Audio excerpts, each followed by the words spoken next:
Indiana Newsdesk is made possible in part by Smithville, fiber internet, streaming TV, home security, and automation in southern Indiana. More information at smithville.com. Maller Grodner Attorneys, providing legal services to clients and the community. Understanding, expertise, results. Bloomington and Indianapolis, lawmg.com. The IU School of Education, preparing teachers, scholars, and administrators to improve teaching in Indiana and around the world.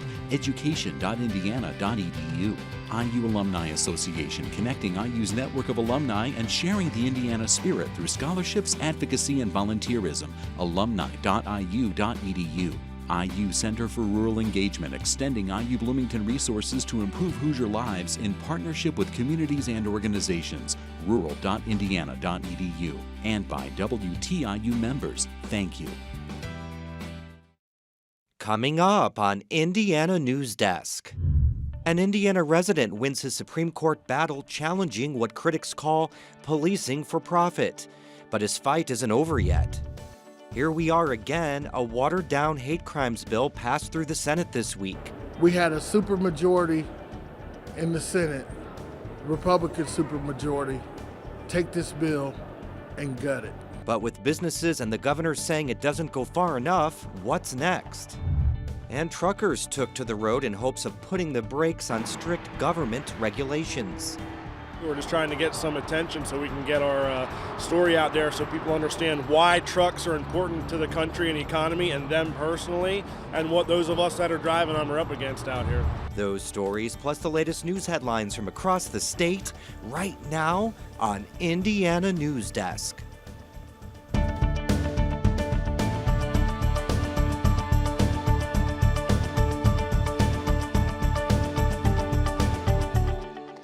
Welcome to Indiana Newsdesk. I'm Joe Wren. An Indiana resident won't automatically get his Land Rover back, even though the nation's highest court unanimously ruled in his favor this week. The case centered around the state's civil forfeiture laws, which allow police to seize property they believe was involved in a suspected crime. They often keep the profits. Reporter Barbara Brozier has been following the story of Tyson Timms for months. Barbara, what does this ruling mean? Well, Joe, the court's ruling says states can't impose excessive fines on people. That's what Timms argues police did to him when they took his car. When I talked to him before the court heard his case last year, he said this fight is about much more. It's not about getting my truck back, for me. That hasn't been the case for me for a long time. For me, this is principle. They shouldn't be able to do this to people. Tyson Timms has been fighting to get his Land Rover back for more than 5 years. Police took the $42,000 car from him in 2013 because they say he used it to transport a few $100s worth of drugs. Timms pleaded guilty to a drug offense, but then sued. He said the seizure was disproportionate to the crime. But when the case got to Indiana's highest court, it said the Constitution's excessive fines clause doesn't apply to the states. The U.S. Supreme Court disagreed in a unanimous ruling this week. Obviously, the Supreme Court has put wind in our sails by making clear that all state and local authorities must comply with the excessive fines clause. The Supreme Court left the question of whether Timms will get his car back up to the state. It's unclear how much longer he might have to wait. 5 years on, it would make a lot of sense just to call the whole thing off and return the truck to Tyson. But if they want to fight about it, we will take the fight to the Indiana state courts. Attorney General Curtis Hill said in a statement, while the state argued for a different outcome, he respects the court's decision. Now, there is some question about whether this ruling will impact state policies about civil forfeiture or if it will change how police carry those seizures out. Timms' attorney tells me he doesn't think it will actually make much of a difference unless state lawmakers change policies that allow police and prosecutors to keep some of the proceeds from seizures. And Barbara, isn't there another case that's challenging the state's forfeiture laws? There is. The Indiana Supreme Court heard this case last year that really challenges what happens to the money from civil forfeitures. It has yet to issue a ruling. All right, Barbara, thank you very much. Indiana's governor says a revised version of a hate crimes bill that passed the Senate this week won't take the state off the list of those without a bias crimes law. A Senate committee heard 3 hours of testimony on Senate Bill 12 Monday, with many of the state's largest businesses supporting the measure.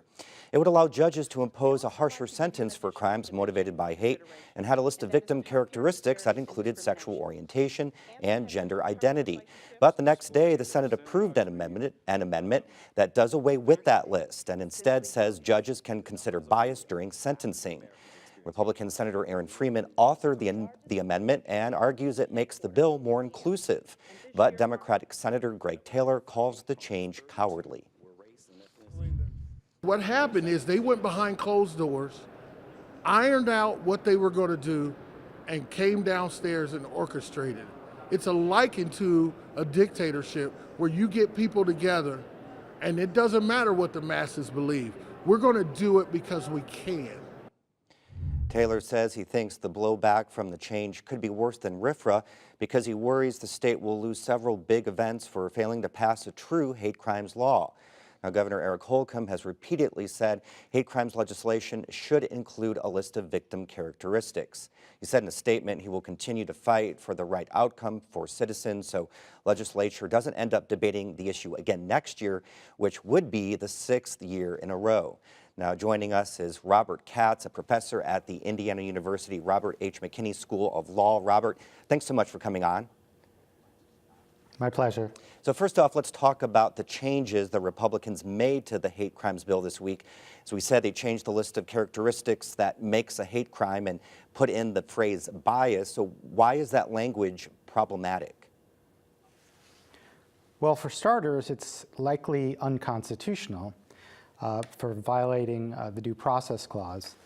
And this goes to one of the first principles of the rule of law, which is that people need to know what the law is before they can be punished for violating it. And when you have a statute where a term is so vague, as I would say the case is here, then it requires people to guess at what it means, and that violates the rule of law and the Due Process Clause. So the term they use here, bias, if you pick up, it's not a legal term, and literally if you pick up a law dictionary and you go to where the word should be, it either isn't there or it refers to something else. It refers to judges or jurors who can't or decide a matter impartially because they are personally invested. So here, I mean, that's the threshold problem. This statute won't withstand judicial scrutiny. So we have a real world example in Indiana right now. This week, the Marion County prosecutor filed murder charges against a man who police say shot and killed a Muslim man after yelling ethnic and religious insults. Now, the prosecutor says he can't charge the suspect with a hate crime given the current laws. So how would the prosecution of a crime like that be handled if the current version of hate crimes legislation becomes law? Well, the prosecutor would make a point at the outset to prove that it was motivated by bias, and so there would be a determination by the jury that there was bias, and then it would the sentence would be aggravated under the existing under this proposal. But again, the problem is that because you have an open-ended term like bias, which doesn't define itself legally, then it's unfair to this awful, hideous person who assuming he committed the crime. Even so, it's unfair to aggravate their sentence for something that wasn't a crime at the outset or had just this open-ended, vague term. Okay, Robert, thank you very much for your time. My pleasure, thank you. Now for headlines, we go over to Barbara Brosier, who has the latest on this week's top stories. Thanks, Joe. The House GOP budget proposal will be up for passage Monday. It includes Governor Eric Holcomb's proposal to spend state reserve dollars to fully support a teacher pension fund, which will then free up some money for schools to spend potentially on teachers. It also increases education funding by about 2% each year, which is a little more than the inflation rate. The budget proposal also gives the Department of Child Services all the money it's asked for, $286 million more per year. A bill headed to the Senate floor would allow an unused gaming license to move from Gary to Terre Haute, contingent on its citizens voting to approve that. Originally, any casino operator in the state could bid to open the Terre Haute Casino. A change made this week now limits that to just a single company, Spectacle Entertainment, which has an agreement to own the existing Gary Casino and the unused license. The House easily approved legislation this week that makes dozens of changes to the alcohol industry. Current law limits how many liquor stores and restaurants can sell alcohol in a community. The bill would allow communities to increase those quotas through a public referendum. The measure also imposes new requirements on grocery store clerks who ring up alcohol. They have to have an alcohol permit and receive training. The bill moves to the Senate next. Hoosiers are trying to push lawmakers to raise the cigarette tax. At a rally this week, medical professionals said a proposed $2 tax hike is a proven tool to improve public health. I talk to patients nowadays who have quit smoking, and I ask them, what motivated you to quit?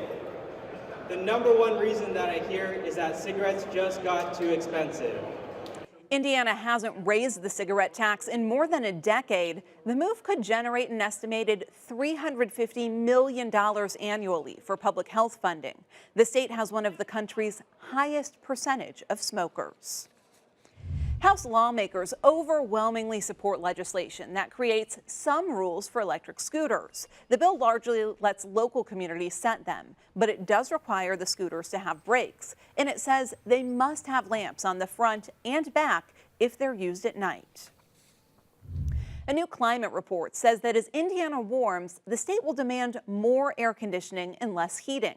The report from the Purdue Climate Change Research Center also says that hotter temperatures will make coal and natural gas plants run less efficiently. The author of the report says that a small carbon tax could reduce the state's emissions by 10% every year. So these actually relatively small adjustments in terms of these policy interventions actually have pretty significant effects. He says more than half of U.S. states provide incentives for renewable energy projects or a tax on carbon emissions. Indiana doesn't offer such incentives. The Vigo County Council is close to deciding the location of a long-awaited new county jail. The proposed site is at the intersection of State Road 63 and Spring Hill Drive, which is outside of city limits. It would be just across from the federal prison. Funding for the project remains the biggest obstacle and has yet to be decided. The County Council could vote to approve the location next month. Bloomington's newest performance venue will open to the public this weekend. As Azra Jalon reports, the Lotus Education Arts Foundation transformed an old firehouse into its new headquarters. The Lotus Foundation purchased this old firehouse on South Rogers Street 3 years ago. The organization crowdsourced the funds needed for renovating the fire bay, and construction was a community effort too. Bloomington-based Lauren Wood Builders spearheaded the renovations, which included replacing garage doors with glass doors, putting in storage space, and rails for hanging frames. The company's owner says other local businesses they worked with offered lowered rates, and community members helped with the logistics of the construction. Those types of in-kind donations, we couldn't have done what we did here without, without the folks who donated money and their time to make it happen. Wood's company worked to bring the organization's vision for a community meeting place to life.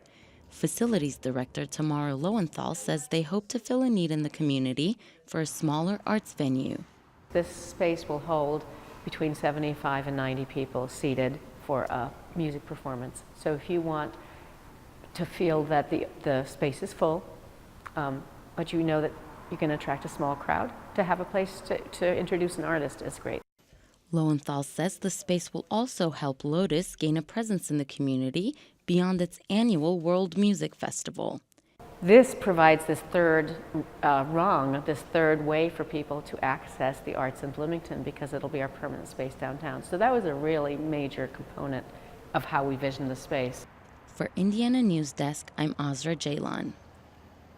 And there's going to be an open house this weekend, Joe, so people can check it out themselves. And what a great reuse for a building in such a prominent location right there downtown. Absolutely. Thanks, Barbara. Coming up next on Indiana Newsdesk. A convoy of truck drivers took over Interstate 465 this week to protest government regulations and the electronic tracking devices used to enforce them.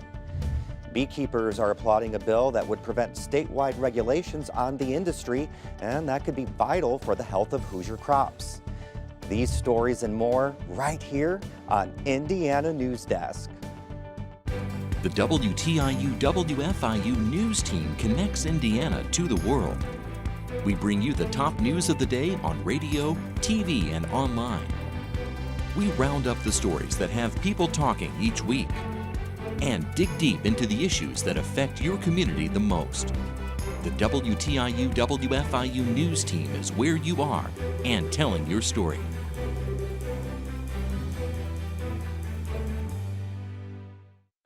$10,000. 15? 15, you think? 20, 21,000? 600. 20. 18.5. 24. It's at least 40. Look at it. 4,500,000. 650. 20. 650. This textile would be worth about $500,000. $500,000? No way. I knew it. It's just a blanket. Laying on the back of a chair. Well, sir, you have a national treasure. Wow. A national treasure. Congratulations. I can't believe this. In a time of change, where can you find in-depth reporting and thoughtful analysis? Washington Week on PBS. Join moderator Robert Costa. When I was at the Capitol this week, I encountered the same. And a panel of award-winning journalists. You're seeing a divided nation, and you're seeing for insights and perspective. Tonight there was a key development in the Senate. You won't find anywhere else. What a week. Washington Week.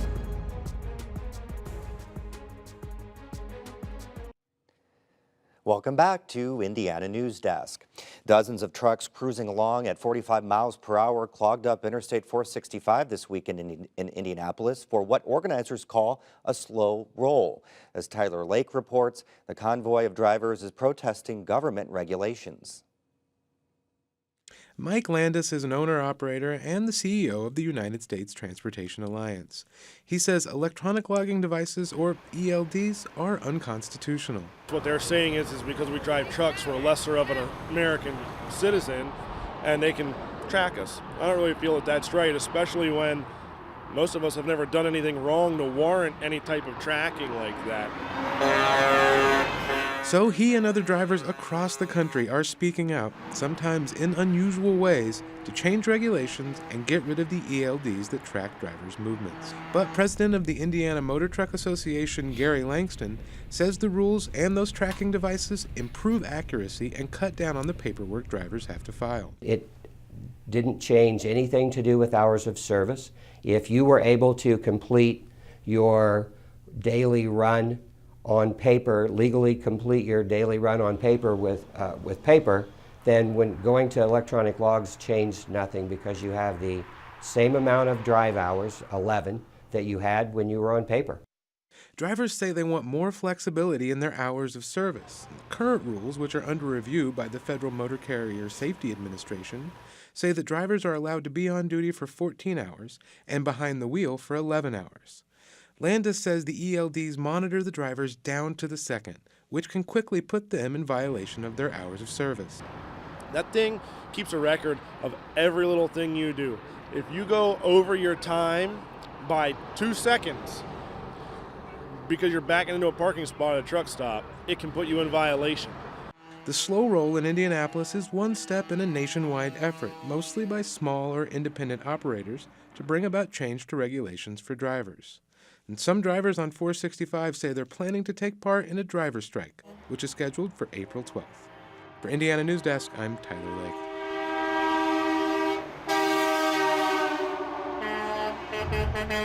Now, after the drivers took to the roads, Indiana Attorney General Curtis Hill came out in support of their cause. He says the current laws around ELDs were rushed without enough attention given to their cost and practicality. A pair of bills lawmakers are considering aim to help beekeepers across the state. Keepers say they're worried about local governments banning them from keeping bees. My colleague Brock Turner is here with more. That's right, Joe. You might not hear beekeeping as a state house priority from many, but Mooresville resident Debbie Sieb says this is a fight for her livelihood. When he first told me, oh, I have hives, let's go get in them, I'm like, I don't think so. I don't think that's something I want to do. But you get used to it, and then you get passionate about it, and you start loving the bees. And so when you do that, you're just hooked. We always say you get stung by the bee. And stung she was. She and her husband Mike quit their day jobs to pursue beekeeping full-time. They now have around 150 hives. In the summertime, there can be up to 60,000 in a double deep hive. Yeah. It's not as many as you think. I mean, a lot of people who aren't beekeepers say, oh my gosh, there are millions of bees. There are never millions of bees in a hive. The Siebes travel across the state training other beekeepers on how to take care of their hives and sharing best practices. They make their money running a pollination service. Many crops rely on bees, and people like the Siebes take their bees to areas that require more than what's naturally available. We do not take our bees outside of Indiana.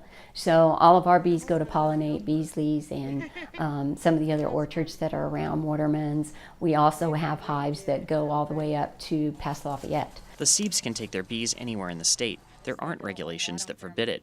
State Senator Ronald Grooms is sponsoring a pair of beekeeping bills this session.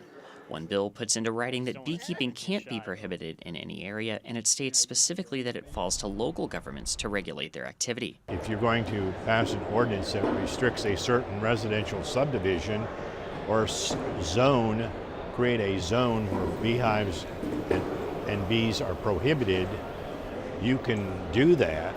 But that doesn't necessarily mean that the bees won't relocate themselves. The city of Hammond used to have an ordinance banning beekeeping within city limits.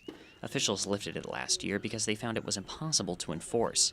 Siebes says she supports communities regulating beekeeping and understands the concerns parents might have if their children get stung. Yet she worries if this legislation fails to pass, a local government could greatly impact her. If this were to pass, Grooms says cities like Indianapolis and Bedford that already have ordinances on the books wouldn't be impacted. That's because they haven't banned bees, and I couldn't find any cities explicitly banning them. But Grooms told me that there were a few that he's heard of that are exploring it. His bill essentially provides clarification about who can regulate bees, and another would specify labeling requirements for honey. Both passed out of the Indiana Senate and are heading to the House. All right, Brock, thank you very much. Thanks, Joe. A small Indiana community is getting a lot more than books from its library. Azra Jalon reports that the Pendleton Community Library now offers some surprising items. The Pendleton Community Library had been looking to create a library of things since their reference librarian Chris Belsis saw the Library of Tools in Berkeley, California. Director Lynn Hobbs says that when their full-time custodian retired, the perfect opportunity appeared. And we hired some landscapers and cleaning crews instead of hiring another staff person. So that left us with all this equipment that was owned by the library but not being used by the library. So we thought that was a perfect example of some things that we could put in the Library of Things. Those items included ladders, a wheelbarrow, and some loppers. The Library of Things also received donations of household items like a juice extractor and a crock pot. Bellicis says that they will purchase a metal detector once the Library of Things gets its own budget this year. We may get a photo scanner, things that people don't need every day, but they would like to try, or they would like to use, like the loppers, just every couple times a year. Some of the more unusual items available are an electric typewriter, internet hotspots, and a telescope. The library also offers its patrons binge kits, which contain classic television shows and popcorn. Hobbs says she wants the community to see that this is not your mother's library anymore. She says that they try to fill gaps that appear in a smaller community like Pendleton. And if a power washer in the Library of Things is what draws new customers in, she's okay with that. And even just our spaces, we don't have a Starbucks here or anything like that. And so when people want to come and they want to get on Wi-Fi and just have a nice place to work and visit and meet, they can do it here at the library. The library is also home to a community garden, a pantry, and of course, thousands of books. For Indiana Newsdesk, I'm Azra Jalon. And 3 new tigers are now at home at the Exotic Feline Rescue Center in Clay County. The center's director says it appears they weren't treated well. He says people buy the big cats without understanding the difficulties in owning one. One of the things I always find absolutely amazing is when my phone rings and somebody says, "I never wanted an animal that could kill me." Well then, why did you get a tiger? Tigers kill people. The Feline Rescue Center provides permanent housing for more than 150 cats that have been abused, mistreated, or confiscated by law enforcement. That's the end of this program, but our work continues online as we cover the news throughout the week at WTIUnews.org. Have a great weekend.